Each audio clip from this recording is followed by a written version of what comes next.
Dear friends, today I'm at the Palace of Versailles in Paris, France. Located about 20 kilometers southwest of Paris, the Palace of Versailles stands as one of the most breathtaking symbols of royal ambition in European history.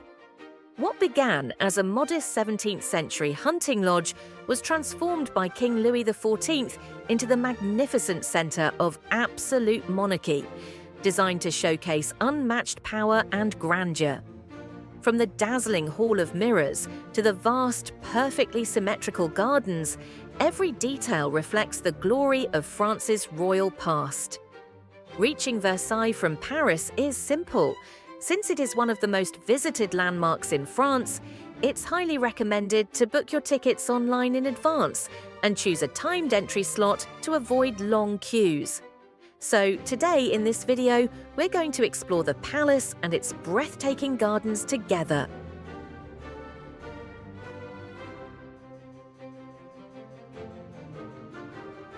The Palace of Versailles is one of the most magnificent royal residences ever built and a defining symbol of France's absolute monarchy. Originally a hunting lodge constructed in 1623, it was transformed into a grand palace by King Louis XIV, who made it the political centre of France in 1682. Designed to project wealth, control and divine authority, the palace features over 700 rooms, lavish gold decoration, the spectacular Hall of Mirrors, and expansive formal gardens that stretch as far as the eye can see.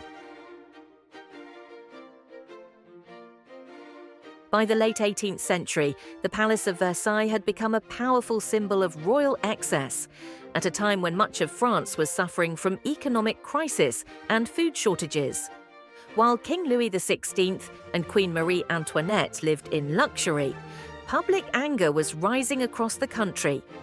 In October 1789, during the early months of the French Revolution, thousands of protesters, many of them women from Paris, marched to Versailles demanding bread and political reform in what became known as the Women's March on Versailles. The royal family was forced to leave the palace and relocate to Paris, effectively ending Versailles as the centre of political power in France.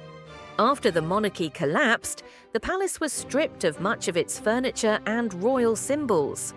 What had once been the grand stage of absolute monarchy became a reminder of inequality and excess. The revolution marked not only the fall of a king, but also the end of Versailles as a functioning royal residence, transforming it into a historic monument of a bygone era.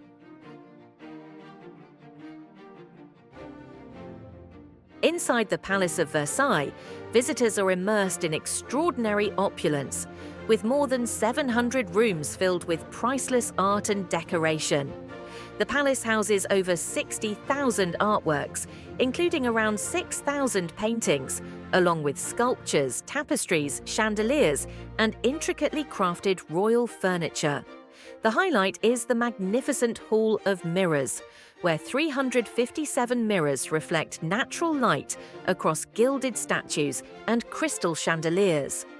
The King's state apartments, once used by King Louis XIV, display richly carved wooden furniture covered in gold leaf, marble fireplaces, and ceilings painted with scenes glorifying his reign.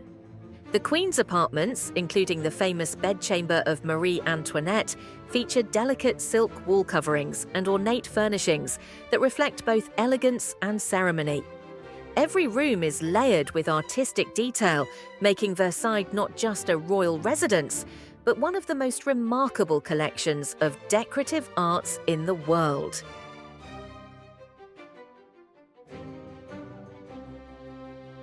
The famous French king, Louis XIV, became king at just 4 years old. Growing up amid court politics and intrigue, Louis learned the importance of power, control, and spectacle, lessons that would define his reign. As an adult, he transformed Versailles from a simple hunting lodge into the grand palace we know today, designing it as a stage to display his authority, impress foreign dignitaries, and keep the French nobility under his watchful eye. Versailles became not just a home, but a living symbol of his absolute monarchy and his vision of centralized power. Marie Antoinette is one of the most famous royal figures associated with the palace. She arrived at Versailles in 1770 as a young Austrian archduchess, only 14 years old. Married to the future King Louis XVI, she quickly found herself living under the intense scrutiny and rigid etiquette of court life. Every part of her day, from waking up to getting dressed, was performed in front of nobles, as royal routines were public ceremonies at Versailles. Although she is often credited with the phrase, "let them eat cake," historians agree she likely never said it. Still, the legend captures how her life at Versailles, filled with lavish banquets, sweet pastries, and endless desserts, came to symbolize royal extravagance. While the common people struggled with hunger and hardship, Marie Antoinette's luxurious lifestyle and her private retreats to the Petit Trianon and the Queen's Hamlet fueled public resentment, making her a lasting figure of both fascination and controversy in French history. One of the most surprising facts about the Palace of Versailles is that it had very few proper toilets, especially during the reign of King Louis XIV. Despite its extreme luxury, Versailles was not equipped with modern plumbing. Instead, many residents used chamber pots, which were later emptied by servants. With up to 10,000 people living at the palace at its peak, sanitation was a serious issue. Some courtiers reportedly relieved themselves in hidden corners, stairwells, or even behind curtains during large gatherings. Although there were designated latrine areas, they were limited and far from the comfort we expect today. So yes, for all its gold, mirrors, and grandeur, Versailles was far less glamorous when it came to hygiene.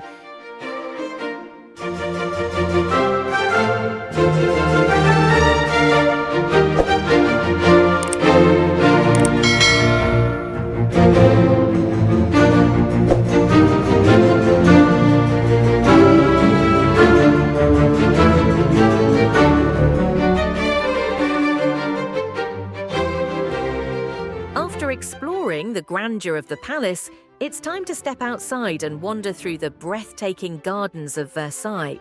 Designed by the legendary landscape architect André Lenaut, the gardens stretch over 800 hectares, with perfectly symmetrical flower beds, ornate fountains, statues, and tree-lined pathways. The meticulously planned layout extends the palace's architectural vision into nature, creating a sense of harmony, order, and endless beauty. Walking the entire garden is an adventure in itself, but visitors can also rent bicycles, electric scooters, or small golf carts, and hop on the garden train to reach key highlights like the Grand Canal, the Latona Fountain, and the Neptune Fountain. These options make it easy to enjoy every corner of the gardens at your own pace, while taking in the grandeur and artistry that make Versailles a masterpiece of both architecture and landscape design.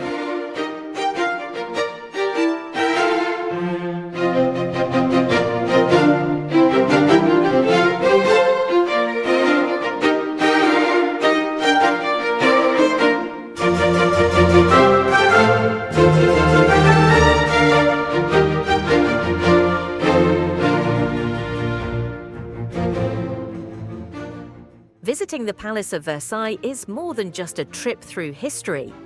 It's a journey into the world of kings, queens, and the extraordinary grandeur of 17th century France.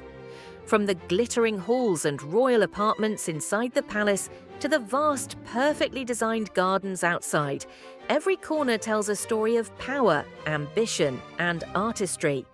Whether marveling at the Hall of Mirrors, wandering the Queen's private retreats, or strolling along the fountains and pathways of the gardens, Versailles leaves an unforgettable impression. As we leave these magnificent grounds, it's clear why this palace remains one of the most iconic symbols of French heritage and a masterpiece celebrated around the world. See you soon on another video on Unscripted Days. Safe travels!